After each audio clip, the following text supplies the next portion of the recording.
Audiolibros en 15 minutos. Suscríbete al canal y explora un nuevo libro cada día. La huella de carbono tiene en cuenta muchos gases nocivos, y el tamaño promedio varía en todo el mundo. Hoy en día, no es necesario ser un científico ambiental para haber escuchado el término huella de carbono. Se usa mucho en las discusiones sobre el calentamiento global o el cambio climático, y se refiere a la cantidad de dióxido de carbono, CO2, que se libera durante ciertos procesos, ya sea por una empresa o por una sola persona. Sin embargo, el dióxido de carbono es solo uno de los muchos gases que contribuyen al calentamiento global y a la huella de carbono. Estas emisiones nocivas se conocen como gases de efecto invernadero, y algunas de ellas son mucho más dañinas que el CO2. El metano, CH4, por ejemplo, es 25 veces más nocivo que el CO2, y el óxido nitroso, N2O, es 300 veces peor. Y luego están los gases refrigerantes, que se utilizan en los sistemas de refrigeración, y pueden ser varios miles de veces más potentes que el CO2. En el Reino Unido, el CO2 representa el 86% de su producción de gases de efecto invernadero, mientras que el metano representa el 7%, el óxido nitroso el 6%, y los gases refrigerantes el 1%. Como sabemos lo potentes que son todos estos otros gases en relación con el CO2, una huella de carbono proporciona una lectura precisa de todas las principales emisiones nocivas que se liberan. Este método de conversión se conoce como equivalente de dióxido de carbono, o CO2. El tamaño promedio de la huella de carbono varía de un país a otro, pero tiende a ser mayor en el mundo desarrollado.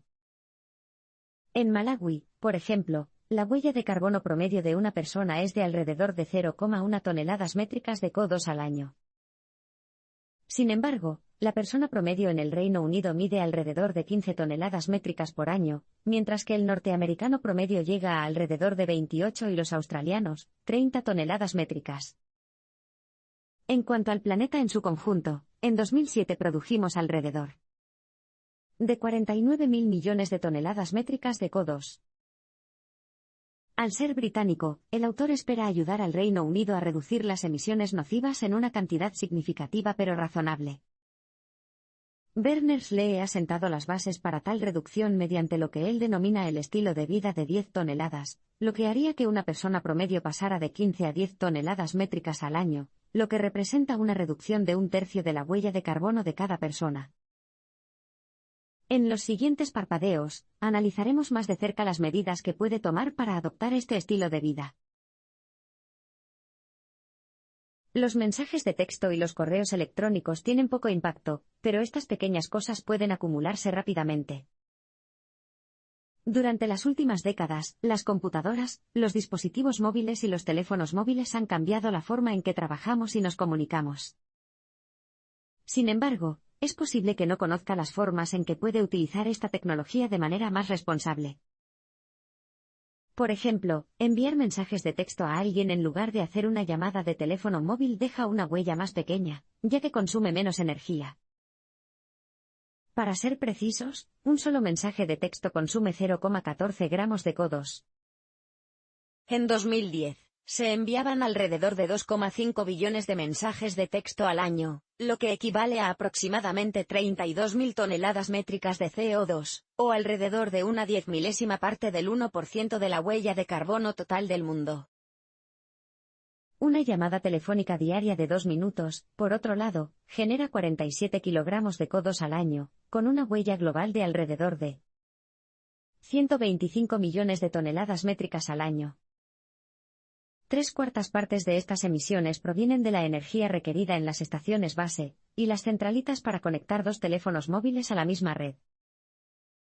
Al igual que con un mensaje de texto, un correo electrónico no está nada mal, pero nuestro uso diario de la computadora puede aumentar rápidamente. El correo electrónico promedio solo representa aproximadamente 4 gramos de CO2, pero un año de envío de correos electrónicos puede generar hasta 135 kilogramos de CO2, lo que representaría más del 1% del estilo de vida de 10 toneladas que pretendemos alcanzar.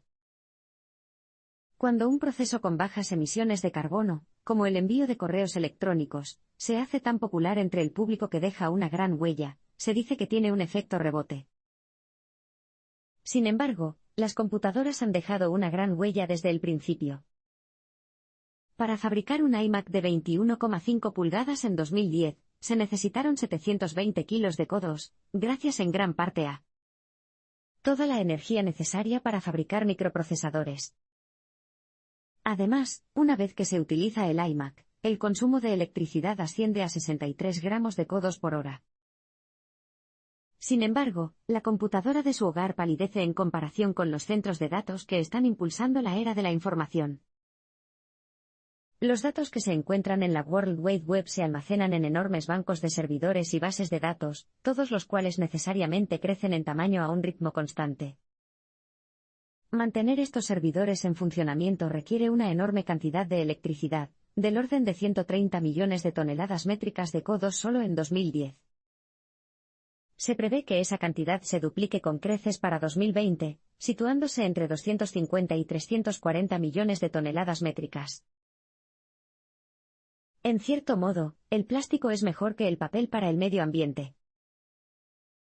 La mayoría de nosotros probablemente adivinaría que el papel es mejor para el medio ambiente que el plástico, pero desde el punto de vista del equivalente al dióxido de carbono, el plástico en realidad supera al papel.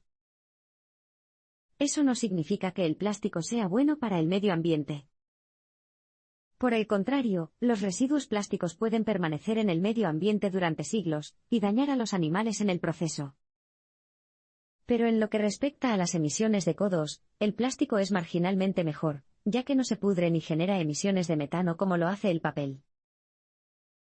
Consideradas desde este punto de vista, las bolsas de plástico para supermercados son mejores para el medio ambiente que las bolsas de papel.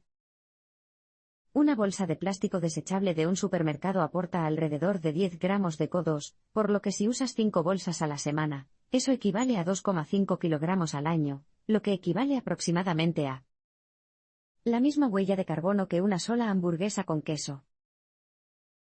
Mientras tanto, una bolsa de papel, hecha de papel reciclado, genera alrededor de 12 gramos de CO2, mientras que algunas de las bolsas más elegantes y gruesas de las tiendas minoristas pueden añadir hasta 80 gramos de CO2. Por lo tanto, si te ves obligado a usar una bolsa de papel, asegúrate de reciclarla. Y recuerda, la mejor opción es hacer siempre tus compras con bolsas reutilizables.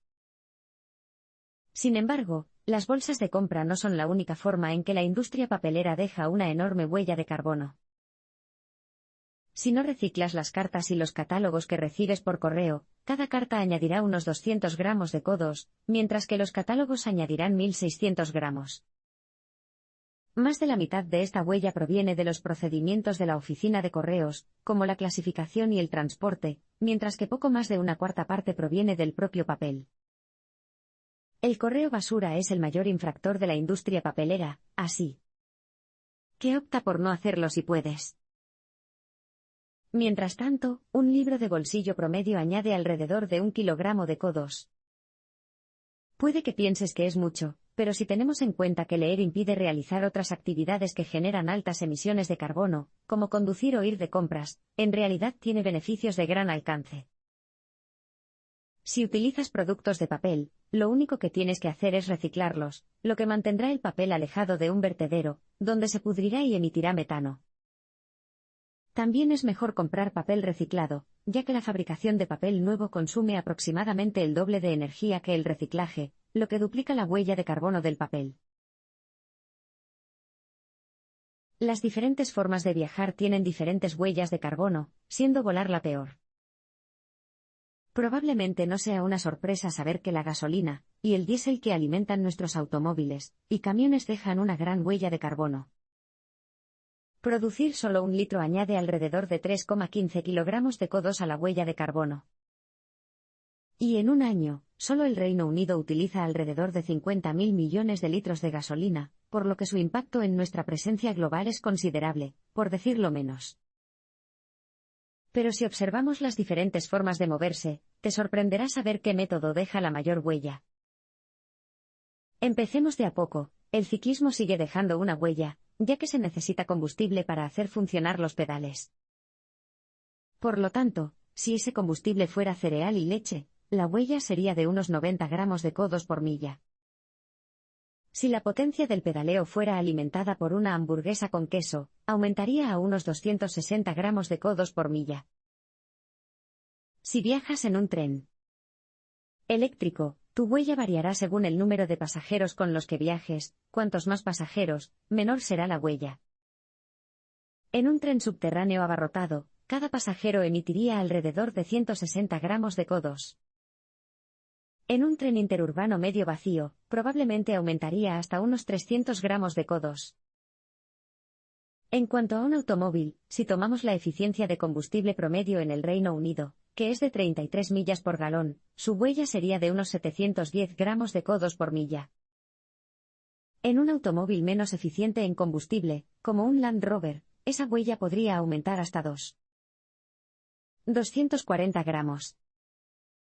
Por lo tanto, dependiendo del automóvil, conducir 9,000 millas al año representaría entre el 3 y el 20% de un estilo de vida de 10 toneladas. Pero el honor de tener la mayor huella de carbono es para volar.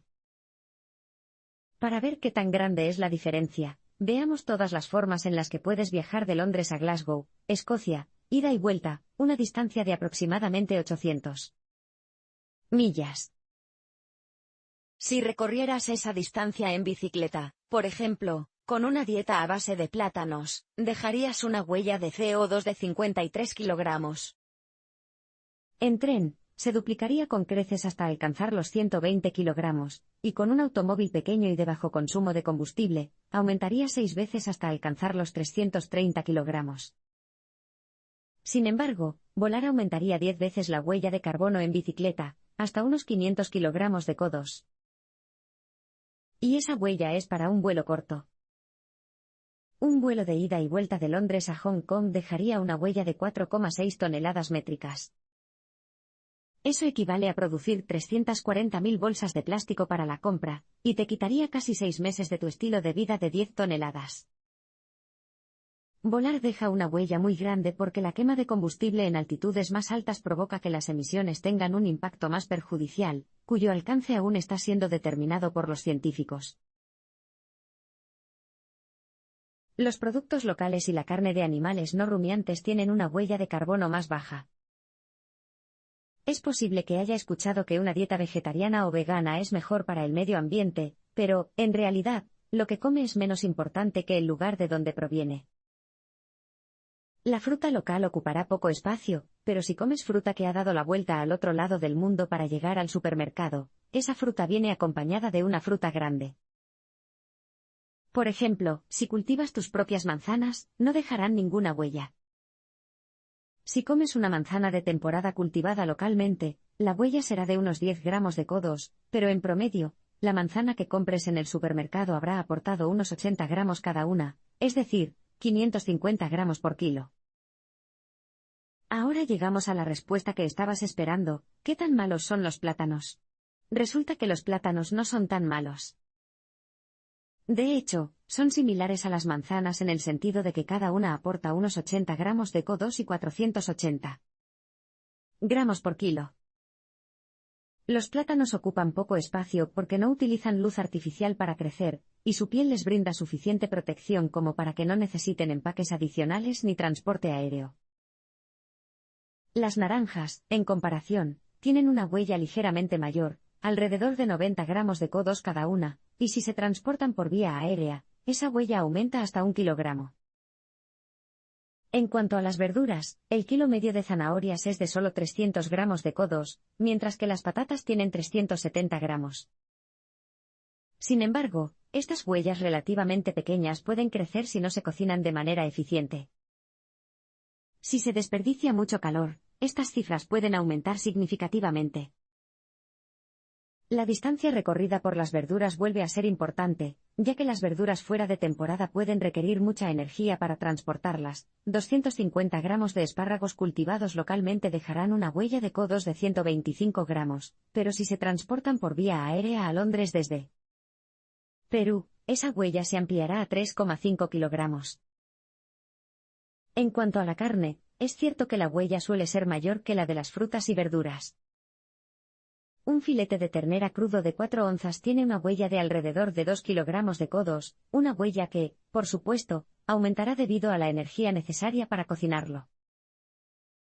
Aproximadamente 9/10 de la huella de la carne de vacuno provienen de lo que ocurre en una granja ganadera promedio, y el principal factor en este caso es el hecho de que las vacas son rumiantes, lo que significa que mastican bolo y liberan mucho metano en el proceso. Las ovejas también son rumiantes y es por eso que 1 kilo de carne de oveja o vaca tendrá una huella 2 veces mayor que 1 kilo de carne de cerdo, ya que los cerdos no son rumiantes. Es posible que tus bebidas favoritas tengan una huella de carbono mayor de lo que imaginas. Cuando se trata de pensar en tu huella de carbono, es posible que no pienses demasiado en tu selección de bebidas. Sin embargo, hay una diferencia considerable entre algunas de las opciones que tienes, ya sea el tipo de agua que bebes o si pides un café negro o un café con leche. Para empezar, debes tener en cuenta que el agua embotellada deja una huella mucho mayor que el agua del grifo. De hecho, medio litro de agua del grifo representa solo 0,14 gramos de CO2.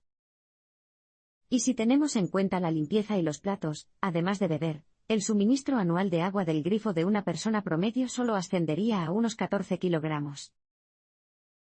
Por otro lado, si observamos lo que contiene una botella de agua promedio de 500 mililitros, podemos ver que su huella de carbono es 1000 veces mayor que la del agua del grifo, con 160 gramos de CO2. La mayor parte proviene de la energía que se gasta en el embalaje y el transporte. Si tu botella recorrió 600 millas para ir desde su origen hasta tu tienda local, dejará una huella de alrededor de 215 gramos de CO2. En cuanto al té o el café, la huella va a depender mucho de las circunstancias. Una taza de café negro o una simple taza de té solo representan 21 gramos de CO2, la mayoría de los cuales provienen de la energía necesaria para hervir el agua. La leche que realmente aumenta la huella de carbono es la leche, ya que una pinta requiere 723 gramos de CO2 debido a todas las necesidades de alto contenido de carbono de una granja lechera.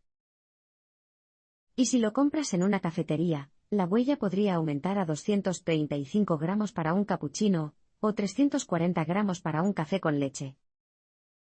Todo esto significa que un café al día podría terminar siendo el 1% de tu estilo de vida de 10 toneladas. Si centramos nuestra atención en la cerveza y el vino, vemos huellas bastante grandes. Pero con un poco de consideración, se puede reducir. Por ejemplo, una botella de cerveza importada puede tener una huella de hasta 900 gramos de CO2, según su procedencia. Esto significa que unas cuantas botellas al día podrían terminar siendo el 10% de su estilo de vida de 10 toneladas. Pero si optas por la cerveza elaborada localmente, reducirás el transporte y la huella se mantendrá en torno a los 300 gramos por botella. En cuanto al vino, puede tener una huella de 1040 gramos, principalmente de la botella de vidrio. Sin embargo, si optas por vino en caja, reducirás considerablemente la impresión, hasta unos 400 gramos. Puede limpiar de formas más respetuosas con el medio ambiente. Cuando sales de casa, ¿alguna vez te preguntas, ¿he apagado el horno? ¿O dejé la plancha encendida? Tiene sentido preocuparse por los posibles peligros de incendio, pero también tiene sentido preguntarse si se está desperdiciando energía innecesariamente. Así que la próxima vez, antes de salir, asegúrate de haber apagado las luces junto con todos los demás electrodomésticos. También puedes reducir tu huella lavando la ropa de manera más eficiente. Si lavas la ropa a 30 grados y la dejas secar colgada, solo generarás una huella de 0,6 kilos de CO2. En comparación, si la lavas a 60 grados, y la colocas en una secadora de ropa, dejarás una huella de 3,3 kilos. Si bien es mejor lavar en frío, el verdadero desperdicio proviene del secado. Al cambiar a una rejilla de secado, podría ahorrar media tonelada métrica de CO2 en el transcurso de un año. Y luego está la plancha eléctrica, que puede añadir entre 14 y 70 gramos de CO2 a una sola camisa, dependiendo de lo rápido y hábil que seas planchando. De cualquier manera, debes tratar de mantener el planchado al mínimo. Y por supuesto absténgase de planchar sus calcetines. Cuando se trata de lavar los platos, tu huella también variará según los métodos que utilices. Si tienes cuidado con la cantidad de agua que utilizas, puede rondar los 540 gramos de CO2, pero si la desperdicias, puede llegar a superar los 8 kilogramos. Puedes considerar un lavavajillas que ahorre energía. Cuando se mantiene a 55 grados, solo deja una huella de 770 gramos de CO2. Sin embargo, esos gramos adicionales pueden valer la pena, ya que los lavavajillas tienden a eliminar 400 veces más bacterias que si se lavan a mano. En cuanto a lavarse, este es otro trabajo que puede variar según sus métodos. Lo más eficiente sería turnarse para compartir el agua del baño con sus compañeros de habitación o familiares, pero es probable que a pocos de nosotros nos parezca atractivo. Un solo baño, dependiendo de lo llena que esté la bañera, y de lo caliente que esté el agua, dejará una huella de entre 0,5 y 2,6 kilogramos de CO2. Una ducha promedio, por otro lado, dura 6 minutos y suma 0,5 kilogramos. Sin embargo, podrías reducir esa huella a solo 90 gramos de CO2 si tuvieras un cabezal de ducha aireado que ahorre agua, y limitando el tiempo de la ducha a 3 minutos. Los gases nocivos pueden provenir de la naturaleza, pero las emisiones provocadas por el hombre son mucho más numerosas. Hay algunas personas que creen que el daño ambiental causado por los seres humanos ha sido exagerado, y que el daño que hemos causado no se compara con lo que la madre naturaleza puede hacerse a sí misma. Un ejemplo de esta línea de pensamiento errónea son los volcanes, que se sabe que emiten gases de efecto invernadero incluso cuando no están en erupción. Si observamos el monte Etna en Italia, podemos ver que, en el transcurso de un año relativamente inactivo, produjo alrededor de 1 millón de toneladas métricas de CO2. Y si sumamos todos los volcanes del mundo juntos, tenemos alrededor de 300 millones de toneladas métricas al año. Sin embargo, esto sigue siendo menos del 1% de las emisiones anuales producidas por los seres humanos. Los volcanes también pueden tener un efecto refrescante. Si bien la erupción del monte Pinatubo en Filipinas en 1991 liberó 42 millones de toneladas métricas de CO2, también liberó una gran cantidad de cenizas y azufre a la atmósfera. De hecho, esta ceniza enfrió el planeta al reflejar los rayos del sol. Los estudios muestran que la temperatura global bajó medio grado después de la erupción del Pinatubo. Lo que puede ser más verdaderamente devastador son los incendios forestales. Solo en 2009, los incendios forestales en Australia causaron 165 millones de toneladas métricas de emisiones de CO2. Eso equivale a la huella de carbono de 5 millones de australianos en el transcurso de un año normal. Estas emisiones provocan temperaturas más cálidas y una vegetación más seca, lo que, a su vez, aumenta la probabilidad de que se produzcan más incendios. Es un ciclo desafortunado y desastroso. Sin embargo, las emisiones que producen los seres humanos ponen estas cifras en la sombra. Tomemos el carbono negro, por ejemplo. Este es un componente del hollín que se libera por una combustión incompleta, que puede ser cualquier cosa, desde un incendio forestal hasta carbón encendido o una chimenea activa en la sala de estar. En conjunto, el carbono negro representa entre 7 y 15.000 millones de toneladas métricas de CO2 al año, aproximadamente del 15 al 30% de las emisiones globales de 2007. Sin embargo, solo el 42% de este carbono negro proviene de incendios exteriores, ya sean naturales o causados por el hombre. La mayor parte proviene de los seres humanos, una cuarta parte de los cuales proviene de chimeneas u otros fuegos caseros. Otro cuarto proviene de las emisiones del transporte, y el 10% proviene de las estaciones que queman carbón. Otra fuente enorme de emisiones provocadas por el hombre es la deforestación. Por cada hectárea de bosque que se tala, se liberan 500 toneladas métricas de CO2 a la atmósfera. Y si se talan 13 millones de hectáreas cada año, eso equivale a 9.000 millones de toneladas métricas de CO2 al año, lo que representa un enorme 17% de todas las emisiones globales. Comer de una manera más respetuosa con el medio ambiente puede reducir en gran medida su huella de carbono. Por lo tanto, si realmente quieres empezar un estilo de vida de 10 toneladas, una de las mejores maneras de empezar es analizar tu dieta. Dado que representa el 20% de tu propia huella, ser más considerado con lo que comes es el punto de partida perfecto. Lo primero que debe hacer es comer menos carne y productos lácteos. Como se mencionó anteriormente, la industria cárnica y láctea contribuye en gran medida a las emisiones mundiales de CO2. Esto no significa que tengas que hacerte vegano. Incluso una reducción modesta de estos alimentos puede reducir la huella de carbono de la dieta hasta en un 25%. Otro paso importante es comer solo productos locales y de temporada, o al menos productos que no requieran transporte aéreo. Esto puede reducir la huella de tu dieta en otro 10%. De paso, es hora de eliminar el desperdicio de alimentos, ya que al hacerlo reducirás otro 25%. Se estima que las personas desperdician una cuarta parte de los alimentos que compran, así que asegúrate de comprar solo lo que sabes que comerás. También puedes hacer que las verduras duren más guardándolas en el refrigerador, y rotando la comida para que las cosas más viejas que se deben comer primero estén en la parte delantera de las estanterías. Del mismo modo, puedes ayudar a las tiendas a reducir el desperdicio de alimentos comprando artículos a precios reducidos, y cogiendo los productos de la parte frontal de sus expositores en lugar de la parte posterior. De esta forma, menos productos superarán sus fechas de caducidad, y podrás reducir un 1% tu huella alimentaria. Puede obtener otro 1% de descuento comprando las frutas y verduras deformes que las personas suelen descuidar. También puede dejar de comprar variedades de cultivos de bajo rendimiento, que son alimentos como los tomates cherry y las zanahorias pequeñas, que consumen mucha energía para producir relativamente pocos productos. Esto eliminará otro 3%. También debe abstenerse de comprar alimentos que tengan envases innecesarios.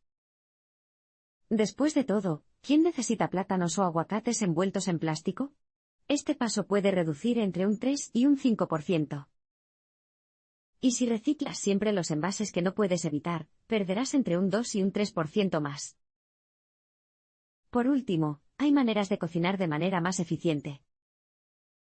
Cuando hierva agua, utilice siempre una tapa para que no se desperdicie el calor, y baje el gas o la electricidad cuando llegue al punto de ebullición para no utilizar calor excesivo. Además, asegúrese de que la estufa y el horno estén apagados cuando no estén en uso, y considere usar el microondas cuando pueda ser más eficiente desde el punto de vista energético. Al cocinar de manera más eficiente, reducirás tu huella alimentaria en otro 5%.